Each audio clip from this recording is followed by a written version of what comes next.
Pernah kepikiran nggak sih, gimana ceritanya aplikasi kayak Tokopedia atau Instagram bisa ngelola jutaan data pengguna tapi tetap cepet banget? Nah, rahasianya itu ada di sesuatu yang namanya desain basis data. Tenang, kedengarannya teknis, tapi dalam beberapa menit ke depan kita bakal bongkar semuanya. Mulai dari yang paling dasar sampai ke trik-trik yang dipakai para ahlinya. Oke, ini perjalanan kita. Kita mulai dari masalah klasik, data yang berantakan. Terus, kita bakal jadi arsiteknya. Kita rancang blueprint digitalnya, kita bangun modelnya, sambungin semua bagian, terus kita poles sampai kinclong. Dan, bagian paling serunya, kita juga bakal belajar kapan seorang arsitek yang jago justru harus melanggar aturannya sendiri. Penasaran kan?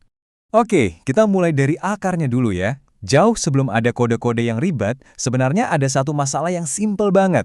Kenapa sih kita butuh banget yang namanya basis data? Pasti familiar lah ya sama situasi ini. Mungkin bukan lemari arsip beneran, tapi coba deh lihat folder downloads di laptop kamu. Kacau kan? Nah, tanpa struktur, data itu cuma kayak tumpukan sampah digital. Inilah masalah utamanya. Basis data itu tujuannya simple, mengubah kekacauan jadi keteraturan. Nah, ini dia perbandingannya, bumi dan langit. Kiri itu cara lama, tumpukan kertas, nyarinya setengah mati, salah tulis sedikit, berabe. Kanan itu cara baru, semuanya digital, teratur, akurat, hasilnya beda jauh. Nyari data cuma butuh sepersekian detik, nggak ada lagi data double-double, dan yang pasti akurat. Ini bukan soal rapi-rapian doang, ini soal efisiensi. Oke, masalahnya udah jelas. Terus gimana cara bikin solusinya? Gini deh, anggap aja kita mau bangun rumah. Gak mungkin kan kita langsung asal pasang bata, kita butuh blueprint, butuh rancangan. Nah, rancangan ini dimulai dari dua pertanyaan penting. Kita butuh apa, dan kita akan membangunnya bagaimana. Ini nih, bagian yang krusial banget. Banyak proyek gagal bahkan sebelum dimulai gara-gara ini. Yang kiri, kebutuhan atau apa, ini soal dunia nyata. Kita butuh nyimpen data apa aja? Oh, data pelanggan, produk, penjualan. Simple? Nah, yang kanan, desain atau bagaimana, ini baru soal teknisnya, blueprintnya. Logikanya gini, kalau kita dari awal salah nentuin apa yang kita butuhin, ya sebagus apapun blueprint bagaimananya, pasti bakal salah arah. Oke, sekarang kita masuk ke bagian desainnya, the fun part. Blueprint ini di dunia database punya nama keren, ERD, atau Entity Relationship Diagram. Wih, namanya serem ya. Tenang, ini tuh sebenarnya cuma dibangun dari dua balok Lego yang super simple, entitas dan atribut. Entitas itu gampangnya kata benda utama di sistem kita. Coba pikirin, objek apa aja sih yang mau kita simpen datanya? Kalau kita bikin sistem buat perpustakaan, ya kata bendanya pasti buku, anggota, sama peminjaman. Gampang kan? Nah, balik ke contoh toko online kita. Coba tebak, kata benda utamanya apa aja? Jelas dong ya, ada pembeli, penjual, dan barang. Ini tiga pilar utama yang bakal kita urusin datanya. Kalau tadi entitas itu kata benda, nah atribut ini kata sifatnya. Atribut itu ya detail-detail yang ngejelasin si kata benda tadi. Misalnya entitas kita pembeli. Kita perlu tahu apa aja soal dia. Ya nama, alamat, nomor telepon. Nah itu semua atribut. Coba lihat tabel ini deh. Untuk pembeli, kita punya atribut nama, alamat. Tapi lihat yang paling penting, email. Ini kita jadiin kunci primer. Anggap aja ini kayak NIK atau nomor KTP-nya data. Setiap pembeli punya satu dan harus unik. Biar apa? Biar sistem nggak ketuker, misalnya ada dua orang namanya sama persis. Oke, sampai sini kita udah punya beberapa pulau data nih. Ada pulau pembeli, pulau penjual, pulau barang. Tapi mereka masih sendiri-sendiri, belum nyambung. Nah, disinilah keajaiban database yang sebenarnya dimulai. Waktunya kita bangun jembatan antar pulau-pulau ini. Jembatan tipe pertama namanya 1 ke 1. Ini paling simple dan paling ketat. Gampangnya, satu pembeli cuma boleh punya satu dompet digital. Dan satu dompet itu cuma punya satu pembeli. Hubungannya eksklusif, satu untuk satu. Lanjut, jembatan yang paling sering dipakai. Satu ke banyak. Contohnya gampang. Satu penjual bisa jualan banyak barang. Tapi satu barang spesifik, misalnya sepatu ini, ya cuma dijual sama satu penjual itu. Paham ya? Ini model yang umum banget di hampir semua aplikasi. Nah, ini dia jembatan yang paling fleksibel.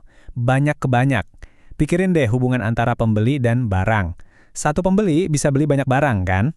Sebaliknya, satu barang, misalnya HP model terbaru, bisa dibeli sama banyak pembeli.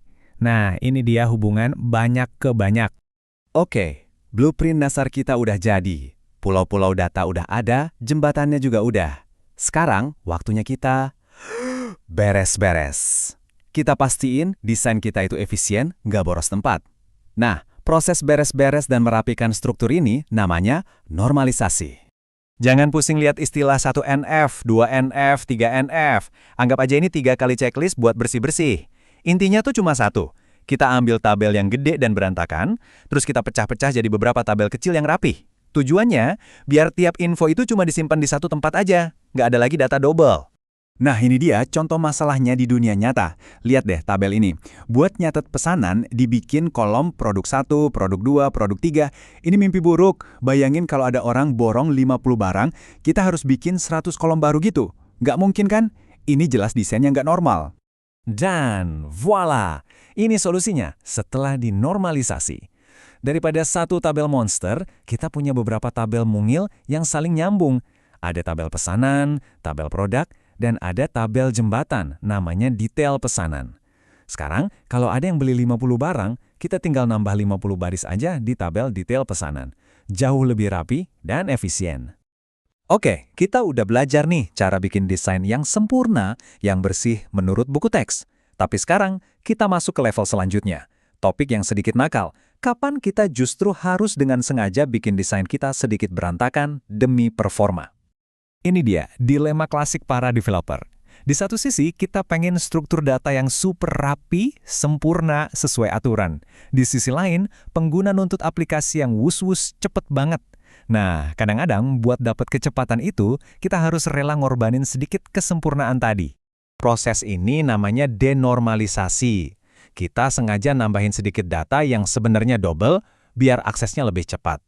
Contoh paling gampang, kita simpan aja total belanja langsung di tabel pesanan. Jadi aplikasi nggak perlu repot-repot ngitung ulang tiap kali mau nampilin history. Iya, datanya jadi ada yang double, tapi aplikasinya jadi lebih ngebut. Ini soal trade-off yang diperhitungkan. Jadi kesimpulannya apa? Normalisasi itu penting banget, itu fondasi. Tapi itu panduan, bukan kitab suci yang nggak boleh dilanggar.